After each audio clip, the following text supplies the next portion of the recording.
Welcome to the Alcoholics Anonymous Big Book Workshop. In this episode, recovered alcoholics break down the basic text of Alcoholics Anonymous line by line. Find out more at ladiesbigbook.com. Thank you for listening.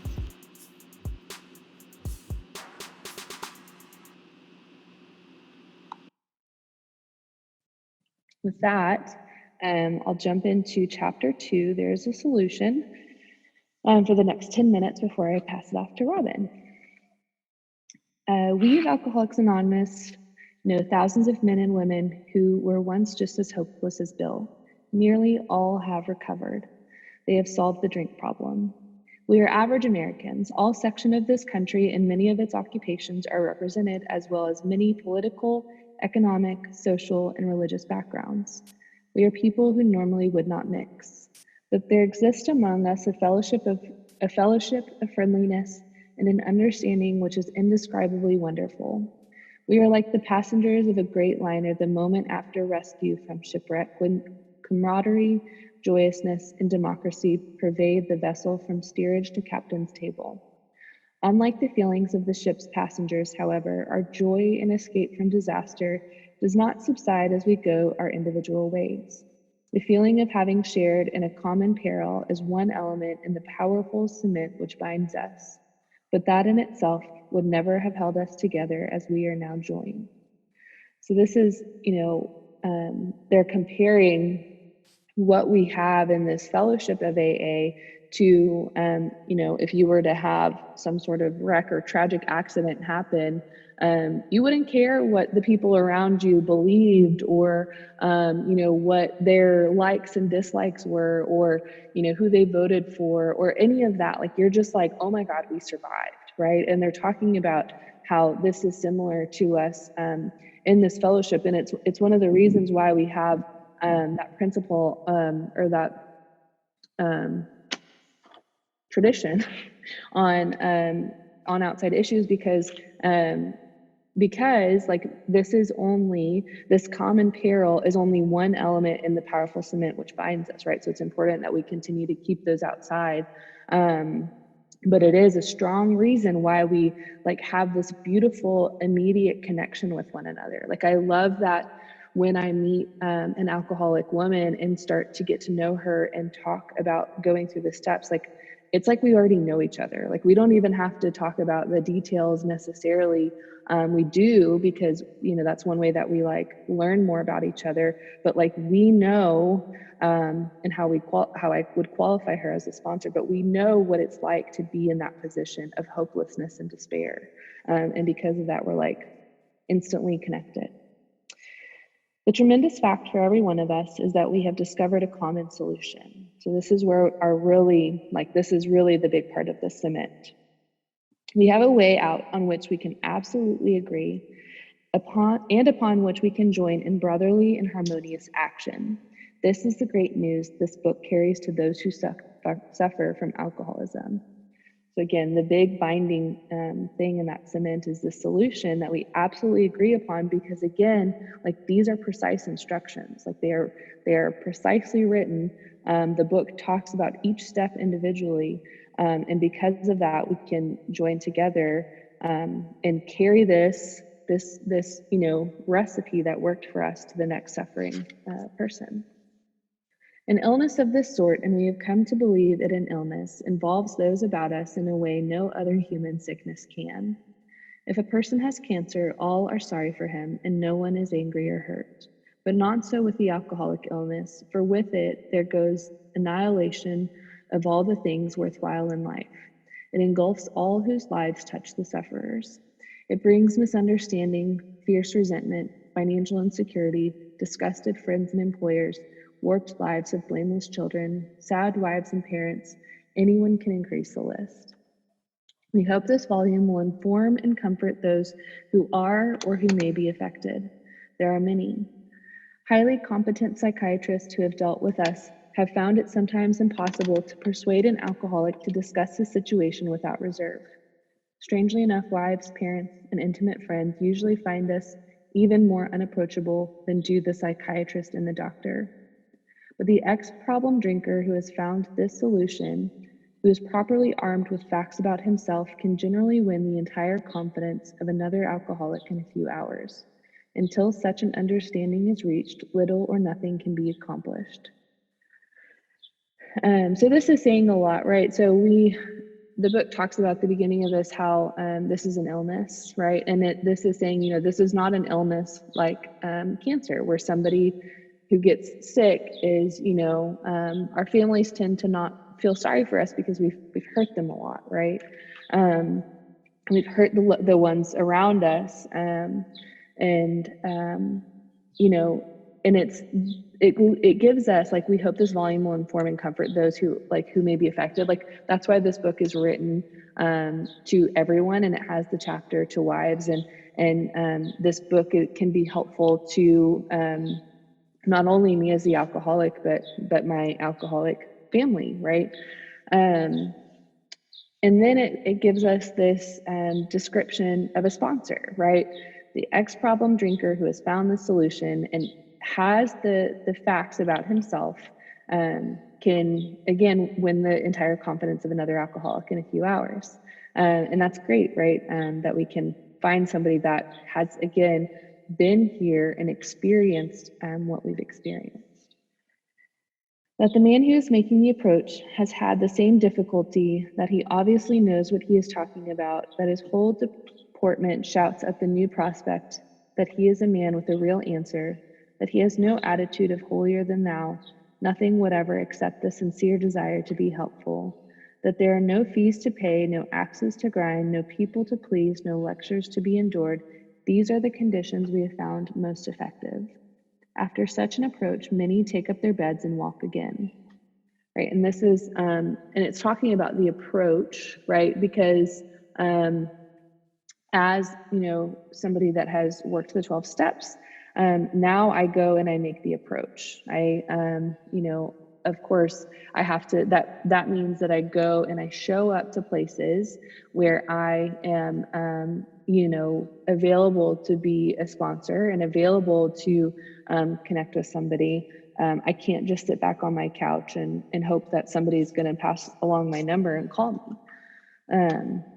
And it's saying, after such an approach, it's so cool because the sick alcoholic gets to live again. It's like picking up his bed and walking again, doing what is impossible.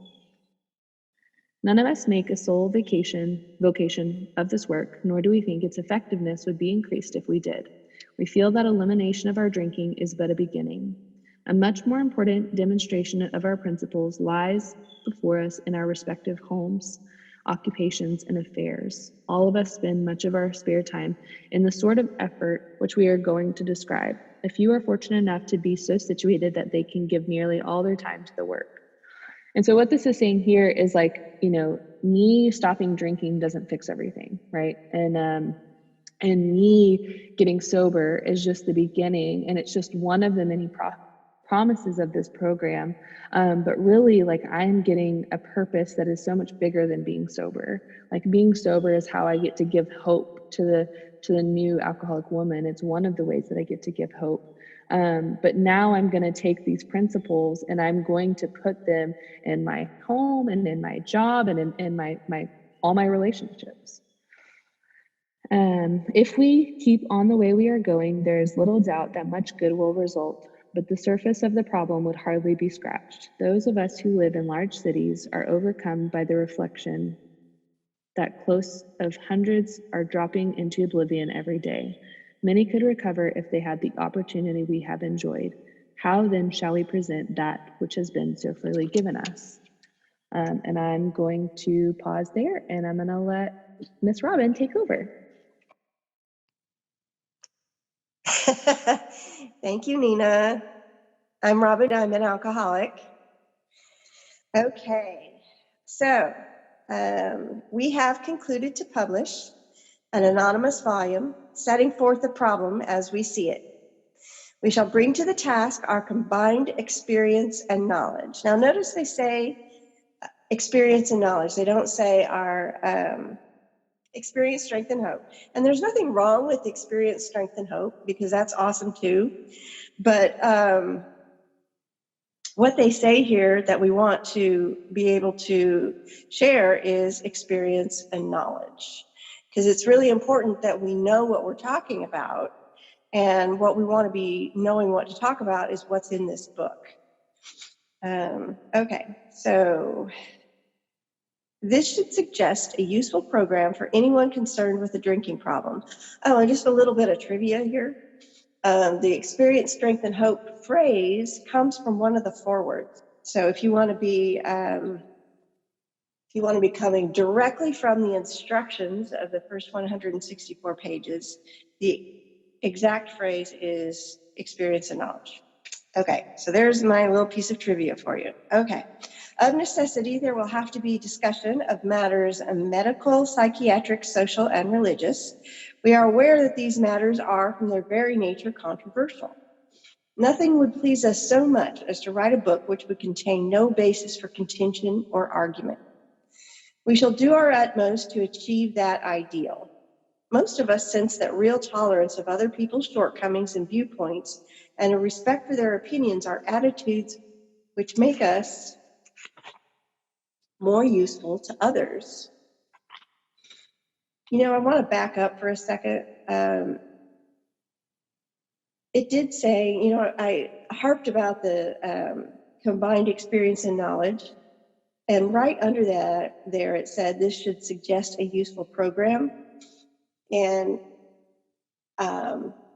it suggests a useful program, but it's not a program of suggestions. I just wanted to point that out. They're suggesting this program, but the program is meant to be used in its entirety. So either you use the program or you don't, but you don't pick and choose what you want to from the program, because it doesn't work if you use just bits and pieces. Or shall I say, the results will be unexpected if you use just bits and pieces. All right. Our very lives as ex-problem drinkers depend upon our constant thought of others and how we may help meet their needs.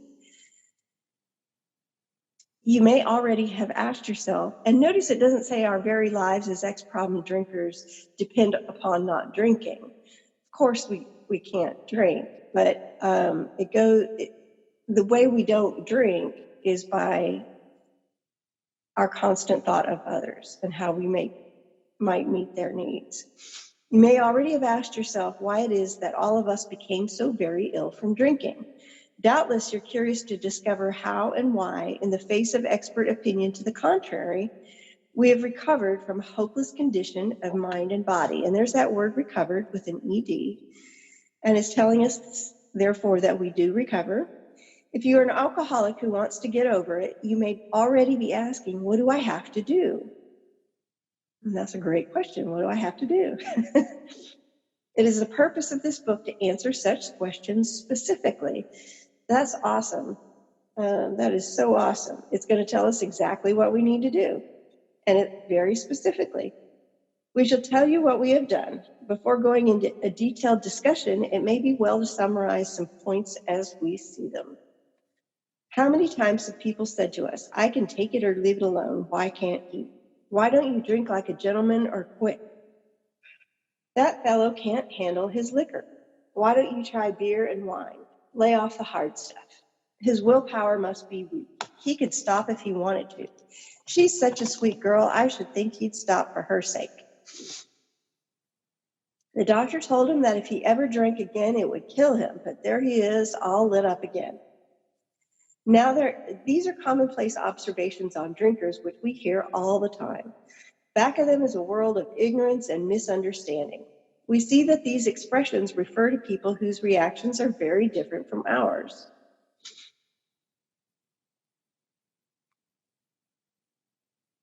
Moderate drinkers have little trouble in giving up liquor entirely if they have good reason for it. They can take it or leave it alone. So there's basically three types of drinkers, and the moderate drinker is one of them.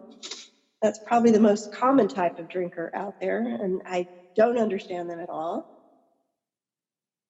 Then we have a certain type of hard drinker. He may have the habit badly enough to gradually impair him physically and mentally. It may cause him to die a few years before his time. If a sufficiently strong reason, ill health, falling in love, change of environment, or the warning of a doctor becomes operative, this man can also stop or moderate, although he may find it difficult and troublesome, and he may even need medical attention. So this person, the world is full of people like this. There are a lot of hard drinkers out there in the world, and they look like us on the bar stool. We can be drinking right along next to us, and watching us together, people may think we're both the same. And in fact, the world calls them alcoholics because they can't tell the difference. So, and a lot of people like this end up in AA. A lot of people like this end up in treatment. A lot of people like this end up dying in car accidents. A lot of people like this end up getting DWIs, multiple DWIs. They end up in jail or in prison for having felony DWIs even, or killing someone in a car accident, because they were drunk driving. A lot of this can happen to people like this, but that doesn't make them an alcoholic. And what's so confusing about it is sometimes these people can be in the same family as a real alcoholic, but that doesn't make them an alcoholic. And these people can stop or moderate without a spiritual solution. And they can moderate. That's the interesting thing, too. I could never moderate once I crossed a certain line. Actually, I can never moderate, but some alcoholics can for a time. Okay, but what about the real alcoholic? He may start off as a moderate drinker. He may or may not become a continuous hard drinker. But at some stage of his drinking career, he begins to lose all control of his liquor consumption once he starts to drink. Here's a fellow who has been puzzling you, especially in his lack of control. He does absurd, incredible, tragic things while drinking. He is a real Dr. Jekyll and Mr. Hyde. He is seldom mildly intoxicated. He is always more or less insanely drunk. His disposition while drinking resembles his normal nature but little. He may be one of the finest fellows in the world, yet let him drink for a day, and he frequently becomes disgustingly and even dangerously antisocial. I'm trying to move this closer to my face, sorry. Okay. He has a positive genius for getting tight at exactly the wrong moment, particularly when some important decision must be made or engagement kept, like a job interview. Got to go to a job interview, so I'm just going to have a few drinks beforehand to calm down, and then he drinks way past his job interview. Or a wedding to go to or something. He's often perfectly sensible and well-balanced concerning everything except liquor. But in that respect, he is incredibly dishonest and selfish. He often possesses special abilities, skills, and aptitudes, and has a promising career ahead of him. He uses his gifts to build up a bright outlook for his family and himself, and then pulls the structure down on his head by a senseless series of sprees. He's the fellow who goes to bed so intoxicated he ought to sleep the clock around. Yet early the next morning he searches madly for the bottle he misplaced the night before. If he can afford it, he may have liquor concealed all over his house to be certain no one gets his entire supply away from him to throw down the waste pipe.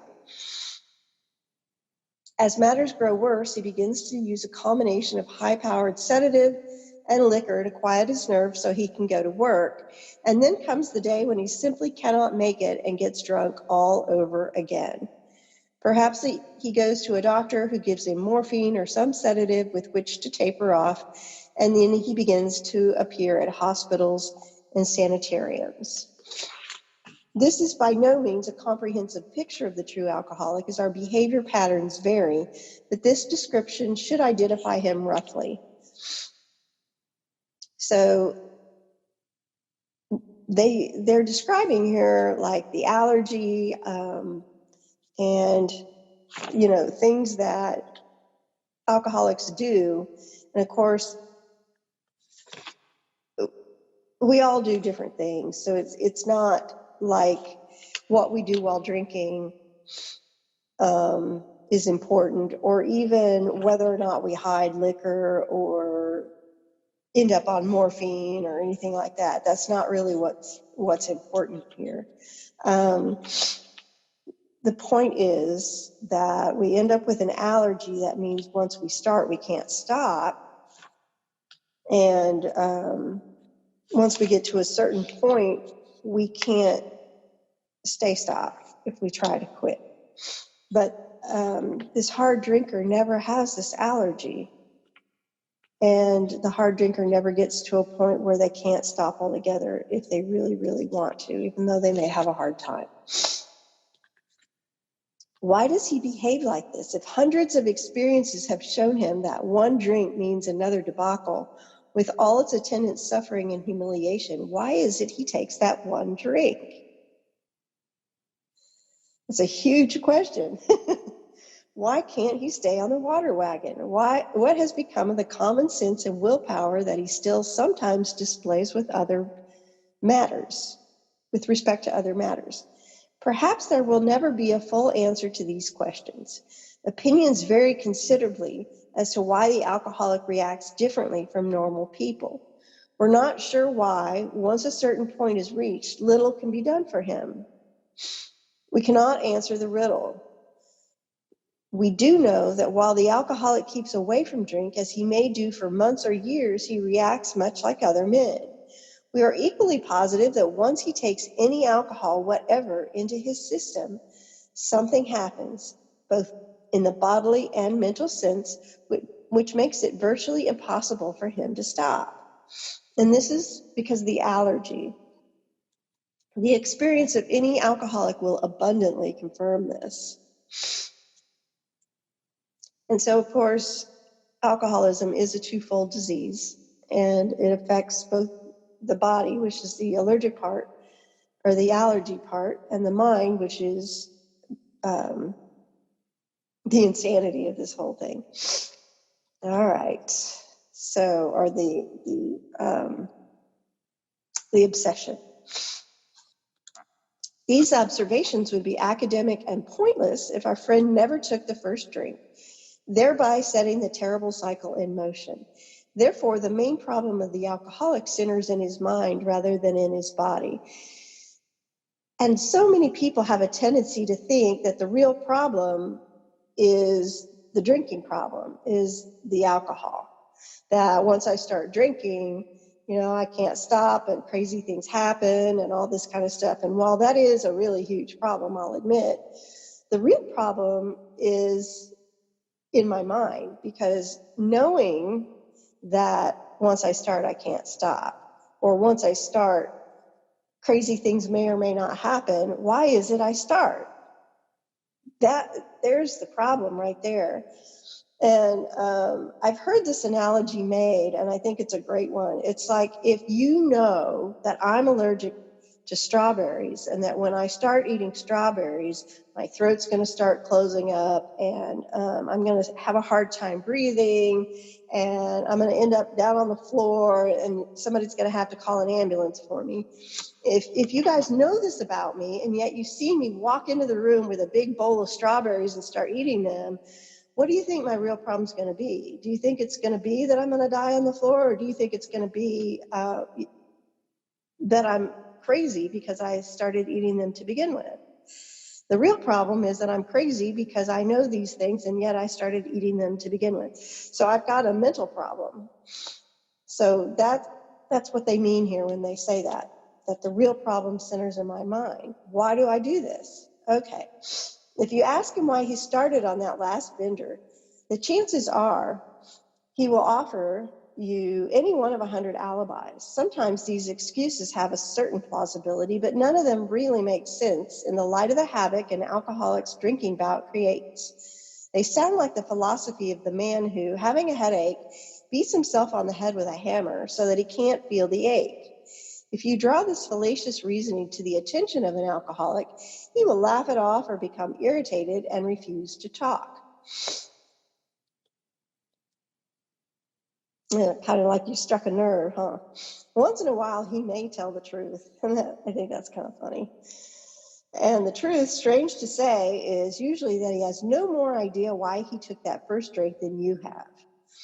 And for the longest time, we make excuses as to why we do this, right? It's when we finally come to a point of realizing there is no good reason why we do this, that maybe we're finally getting to a point of being done. That's good news. When we finally realize, I had no idea why I really do this. Some drinkers have excuses with which they are satisfied part of the time, but in their hearts, they really do not know why they do it. Once this malady is a real hold, they are a baffled lot. There's the obsession that somehow, someday, they will beat the game. But they often suspect that they are down for the count.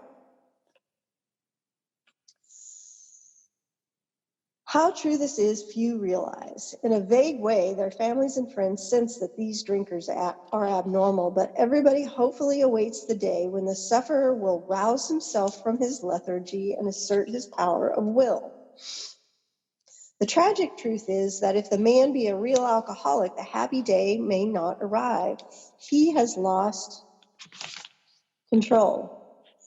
At a certain point, in the drinking of every alcoholic, he passes into a state where the most powerful desire to stop drinking is of absolutely no avail. It's a horrible sentence if you think about it. The most powerful desire to stop drinking is of absolutely no avail. This tragic situation has already arrived in practically every case long before it is suspected.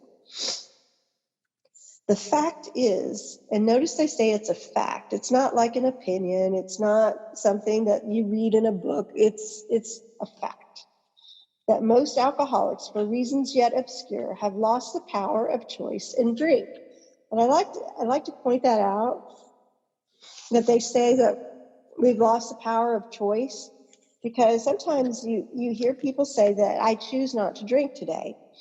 And while certainly I may make that choice every day, I don't actually have the power to carry out that choice. I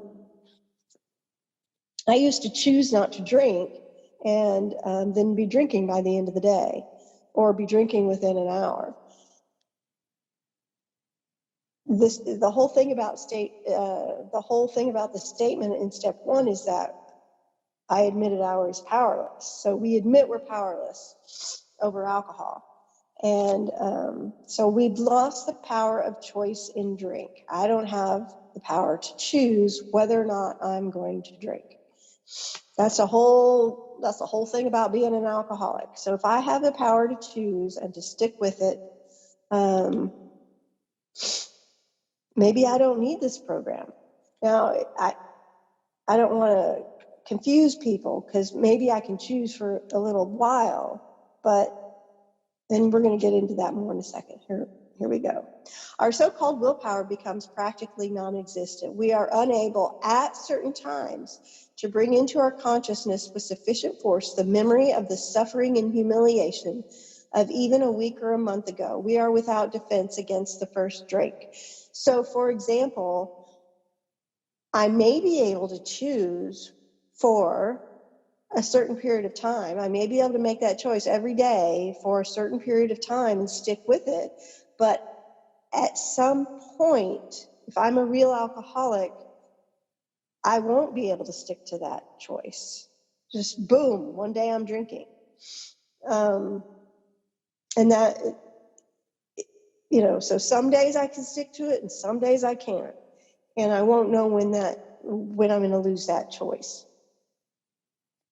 So that's what it is to be an alcoholic. I don't have that choice. I lose that power of choice. Okay. And it's saying here also that I might be able to remember, I do remember the thing that happened that made me decide to quit drinking. I remember that. I'm not going to forget it, but it loses its power to keep me from drinking after a certain period of time. And here it says I have a week to a month. So this horrible thing may happen, and I may decide I am never going to drink again, and I may be able to stick to that decision for every day for a week. And then by the end of a week, that's not so bad. The only reason that happened is because I was doing shots or something like that, That's my mind telling me a different story, and pretty soon I'll be drinking again. Okay. The almost certain consequences that follow taking even a glass of beer do not crowd into the mind to deter us. If these thoughts occur, they are hazy and readily supplanted with the old threadbare idea that this time we shall handle ourselves like other people. There's a complete failure of the kind of defense that keeps one from putting his hand on a hot stove. If you think about that, you'll realize how insane that is. Our minds have this defense mechanism against all kinds of things that are dangerous. It keeps us safe from these things. So if I know that a stove is hot, my mind is going to tell me not to put my hand on it. And I won't put my hand on it because I'll know that's dangerous and that's hot. But my mind, knowing that it's dangerous to drink, will not protect me from drinking. In fact, it'll encourage me to drink. And that's the insanity of this. Okay. The alcoholic may say to himself in the most casual way, it won't burn me this time, so here's how. Or perhaps he doesn't think at all. How often have some of us begun to drink in this nonchalant way, and after the third or fourth, pounded on the bar and said to ourselves, for God's sake, how did I ever get started again? Only to have that thought supplanted by, well, I'll stop with the sixth drink, or what's the use anyhow? When this sort of thinking is fully established in an individual with alcoholic tendencies, he has probably placed himself beyond human aid and unless locked up might die or go permanently insane. And wow, that's a hugely strong paragraph or sentence, whatever you want to call it, sentence. Beyond human aid. That's any type of help from anyone. And that's even, kids begging you to stop. That's human aid. People threatening you, I'm going to fire you if you don't stop, that kind of thing. That's also human aid.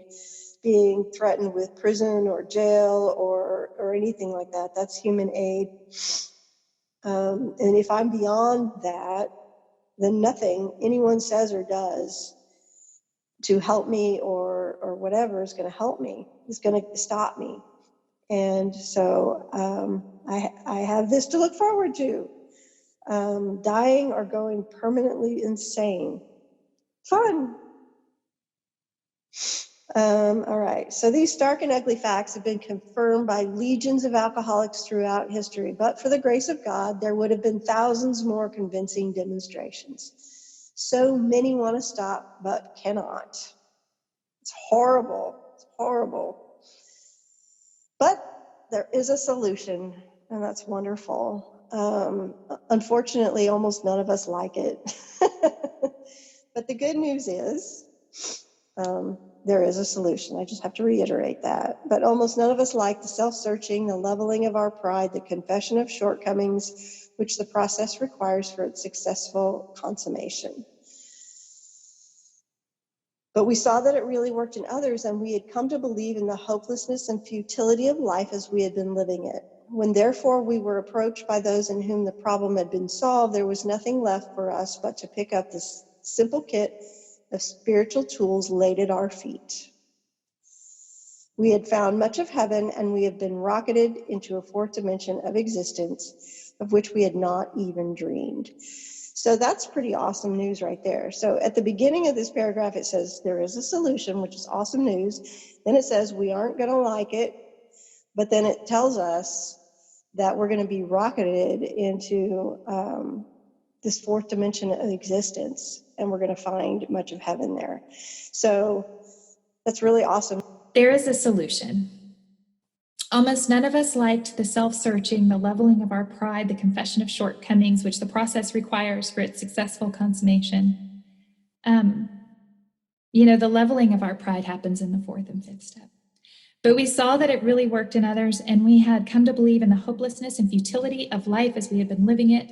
So when, therefore, we were approached by those in whom the problem had been solved, there was nothing left for us but to pick up the simple kit of spiritual tools laid at our feet. Those tools are the steps. We have found much of heaven, and we have been rocketed into a fourth dimension of existence of which we had not even dreamed. And I think the only thing I'm going to point out here is that we had been approached. There's something magical about the magnetism between a recovered alcoholic and a hopeless drunk. There's just something gloriously compatible between those two things. It's stunning to behold. The great fact is just this and nothing less, that we have had deep and effective spiritual experiences which have revolutionized our whole attitude toward life, toward our fellows, and toward God's universe. The central fact of our lives today is the absolute certainty that our Creator has entered into our hearts and lives in a way which is indeed miraculous. He has commenced to accomplish those things for which we could never do by ourselves. So that paragraph is the book approaching us, right? The book is saying, hey, we've had these crazy spiritual experiences. We're tuning into God's universe, we're accomplishing things with his help, that he's accomplishing things through us that we've never been able to do on our own. So that's the book reaching out to us, trying to make that connection that we're meant to make with the newcomer, right? So they're not saying you have to do this, or you're going to die, or you're an alcoholic. It's saying, hey, we found a way out, and by the way, it's glorious, interested. And I certainly was. If you are as seriously alcoholic as we were, we believe there is no middle of the road solution. We were in a position where life was becoming impossible, and if we had passed into the region from which there is no return through human aid, we had but two alternatives. One was to go on to the bitter end, blotting out the consciousness of our intolerable situation as best as we could, and the other to accept spiritual help. There's no door number 3. We are either going to die of alcoholism, or we are going to accept spiritual help if we've passed into a state of complete powerlessness. And we tend to say, tell me more about that alcoholic death, because the spiritual solution seems a little dramatic for us. And we did because we honestly wanted to, and we're willing to make the effort. A certain businessman had ability, good sense, and high character. For years, he had floundered from one sanitarium to another. He had consulted the best-known American psychiatrists. Then he had gone to Europe, placing himself in the care of a celebrated physician, Dr. Jung, who prescribed for him. Though experience had made him skeptical, he finished his treatment with the usual confidence. His physical and mental condition were unusually good. Above all, he believed he had acquired such a profound knowledge of the inner workings of his mind and its hidden springs that relapse was unthinkable. Nevertheless, he was drunk in a short time. More baffling still, he could give himself no satisfactory explanation for his fall. And we have that explanation now, right? They're describing it to us in the book. So he returned to this doctor whom he had admired, and he asked him point blank why he could not recover. He wished above all things to regain self-control. He seemed quite rational and well-balanced with respect to other problems, yet he had no control whatever over alcohol. Why was this? He begged the doctor to tell him the whole truth, and he got it. In the doctor's judgment, he was utterly hopeless. He could never regain his position in society, and he would have to place himself under lock and key or hire a bodyguard if he expected to live long. And that was a great physician's opinion. But this man still lives and is a free man. He does not need a bodyguard, nor is he confined. He can go anywhere on this earth where other free men may go without disaster, provided he remains willing to maintain a certain simple attitude. So there again, the book is trying to appeal to us. It's telling us, I think that's the story of Roland Hazard, maybe, but it's trying to tell us a story of another drunk that we might relate to, right? Because there's this magic between the recovered alcoholic and the crazy, right? There's just something only we can tap into that unrecovered alcoholic as recovered alcoholics. And so it's doing it again through this book. It's telling us the story of Roland, and then it's saying, and he still lives and he's still free. And that's going to make my little eyebrow go up as a newcomer. I'm going to say, I am like Roland and I want to be free, right? So that's all this chapter is really doing, kind of over and over and over, is approaching us. It's approaching us from every angle, and it's desperate to approach us. And I think that's part of the dynamic, beauty of this book. All right, so I'm going to start with provided he remains willing to maintain a certain simple attitude. All right, so some of our alcoholic readers may think they can do without spiritual help. So let us tell you the rest of the conversation our friend had with this doctor. The doctor said, "You have the mind of a chronic alcoholic. I've never seen one single case recover where that state of mind existed to the extent that it does in you." Our friend felt as though the gates of hell had closed in on him with a clang. And now I'm really paying attention, because when I arrived here, that's exactly how I felt. He said to the doctor, "Is there no exception?" "Yes," replied the doctor, "there is. Exceptions to cases such as yours have been occurring since early times. Here and there, once in a while, alcoholics have had what are called vital spiritual experiences. To me, these occurrences are phenomena. They appear to be in the nature of huge emotional displacements, rearrangements, ideas, emotions, and attitudes, which were once the guiding forces of the lives of these men, are suddenly cast to one side, and a completely new set of conceptions and motives begins to dominate them. In fact, I have been trying to produce some such emotional rearrangement within you. With many individuals, the methods with which I employed are successful, but I have never been successful with an alcoholic of your description." Upon hearing this, our friend was somewhat relieved, for he reflected that, after all, he was a good church member. This hope, however, was destroyed by the doctor's telling him that while his religious convictions were very good, in this case, they did not spell the necessary vital spiritual experience. Can I get an amen, right? I went down to the river and I came back drunk. How about you, right? So this whole religious idea, I remember when I heard that AA was about God, I also thought maybe this is about religion. And then and I didn't like that. And then I found out that it's not about religion at all. It's about doing whatever it takes to become free of alcoholism. And whatever that might look like, I can't possibly begin to comprehend that at this point. I just have to be willing to do something different. So almost there. Here was the terrible dilemma in which our friend found himself when he had the extraordinary experience, which, as we have already told you, made him a free man. We, in our turn, sought the same escape with all the desperation of drowning men. What seemed at first a flimsy reed has proved to be the loving and powerful hand of God. A new life has been given us, or if you prefer, a design for living that really works. So what that paragraph means to me is, at first glance, this looks like something cheesy and corny and something I've already tried, or just something woo-woo or cultish, that's the flimsy reed. But it's only upon entering into desperation and willingness and actually doing the work do I realize that vision of AA that I had, or working these steps that I had, in God that I had, was completely inadequate. It was just completely insufficient. The distinguished American psychologist William James, in his book Varieties of Religious Experience, indicates a multitude of ways in which men have discovered God. We have no desire to convince anyone that there is only one way by which faith can be acquired. If what we have learned and felt and seen means anything at all, it means that all of us, whatever our race, creed, or color, are the children of a living Creator with whom we may form a relationship upon simple and understandable terms as soon as we are willing and honest enough to try. Those having religious affiliations will find here nothing disturbing to their beliefs or ceremonies. There is no friction among us over such matters. We think it no concern of ours what religious bodies our members identify themselves with as individuals.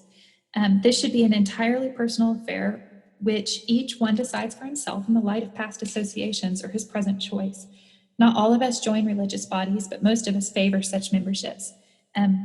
I specifically am not a mainstream churchgoer, so we definitely all have our place.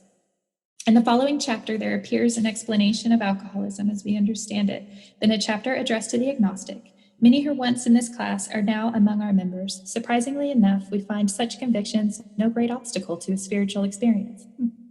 Further on, clear-cut directions are given showing how we recovered. These are followed by 42 personal experiences. Each individual in the personal stories describes in his own language and from his own point of view the way he established his relationship with God, not how he got sober, how he established his relationship with God. These have a fair cross-section of our membership and a clear-cut idea of what actually happened in their lives. We hope no one will consider these self-revealing accounts in bad taste. Our hope is that many alcoholic men and women desperately in need will see these pages, and we believe that it is only by fully disclosing ourselves and our problems that they will be persuaded to say, yes, I am one of them too. I must have this thing. So that wraps up the chapter, and I think that it's really the last paragraph is just about them making an approach. It's our example, just to tell us exactly what they've experienced and giving us permission to be free to find our own God of our own understanding and giving us hope that there are directions coming. So that's all. That's it. Thanks.